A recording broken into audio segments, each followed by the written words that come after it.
And then you and Jig go back, I would assume, right? Yeah. Both from he's from Atlanta, right? Mm-hmm. How did y'all, obviously it's been, a journey to get to the tour. Right. But how did the connection come about in the first place? Bro, like, me and Jid's story, like, our paths crossed so many times, like, you know what I mean, before we actually, like, really met. Like, I was telling you off camera, like, bro, like, we would do, like, little festivals, like, it'd be so specific to us, too. Like, it'd be, like, Atlanta Rap Lyrical Fest. Right. Who's on the bill? Oh, it's just SwaVay, maybe somebody else, and then J.I.D. You know what I mean? But J.I.D.'s the headliner, I'm opening up.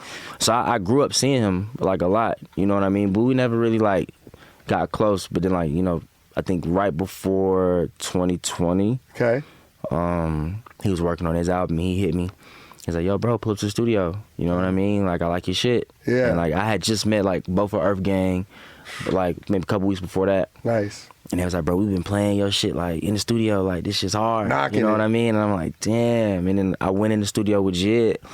And, like, it really, like, made me respect him a whole lot more than I already did. Like, bro, like, he's a dog. Like, you know what I mean? Like, I feel like people don't really, like, respect him, I feel like, the way they should. Yeah. But, like, bro, just watching him being in the studio is like, yo, bro, like, he's an animal. Like, bro, he wakes up early as fucking, like, to this day, like, wakes up early as fuck, goes to the studio, knocks out, like, 2-3 joints, and then he'll invite everybody to the studio, make another, couple batches of joints, you know what I mean? And then be like, all right, bet, like, I'll see y'all tomorrow. You know what I mean? Yeah. Like, and it's just seeing him work and seeing how dedicated he Inspiring. is. Like, it's inspiring. Bro, I would, no cap, like, and I would tell him this, like, bro, I would literally, like, link J.I.D.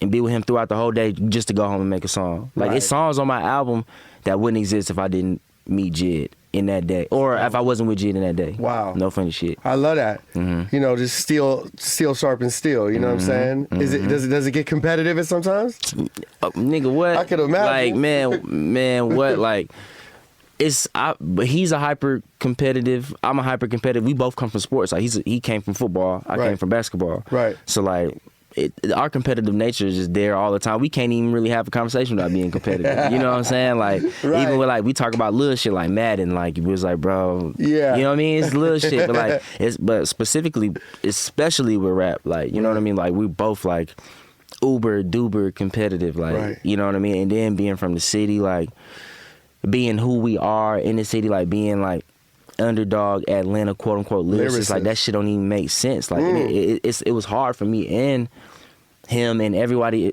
else in the city that kind of, like, you know what I'm saying? Because it's like, you don't think of Atlanta in lyricism in the same world, right? So for us, it's like it's tough. Yeah. So it's like, bro, we extra competitive, like, you know what I mean? And it's not like, oh no shit, we're like, nah, I'm gonna do it and you can't, or I'm gonna get here and say fuck you. Like, nah, it's like, bro, like, I'm gonna make sure I'm just as sharp as you gonna be. You know what I'm saying? When we both show out in front of you folks, you know what I'm saying? No doubt.